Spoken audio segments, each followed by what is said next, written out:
স্ত্রী হচ্ছে সবচেয়ে প্রকৃত বন্ধু, কিন্তু এটা আমাদের সমাজে স্ত্রীকে বন্ধু মনে করি না, আমরা বাইরের মানুষদের বন্ধু মনে করি।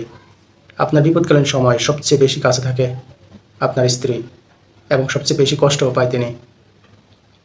এটা আপনার প্রথম প্রথম মনে হবে না, বিবাহিত জীবন যত বেশি অতিবাহিত হবে তখন আপনি ধীরে ধীরে বুঝতে পারবেন। একমাত্র স্ত্রী চাইবে আপনি জীবনে উন্নতি লাভ করুন। যদি কোনো পুরুষ স্ত্রীকে শত্রু মনে করে, সেই পুরুষ কখনোই উন্নতি লাভ করতে পারে না। আমাদের সমাজে বর্তমানে ডিভোর্সের পরিমাণটা বৃদ্ধি পেয়েছে। এর প্রধান কারণ হচ্ছে স্ত্রীদেরকে যথার্থ সম্মান, মর্যাদা এবং প্রাধান্য দেওয়া হয় না।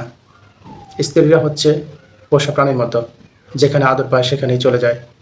তাই স্ত্রীদেরকে যথার্থ সম্মান, মর্যাদা এবং ভালোবাসা দিন, তাদের কথা রাখুন, তাদের মতামতের গুরুত্ব দিন, তবেই দেখবেন আপনার দাম্পত্য জীবন সবচেয়ে সুখের হবে।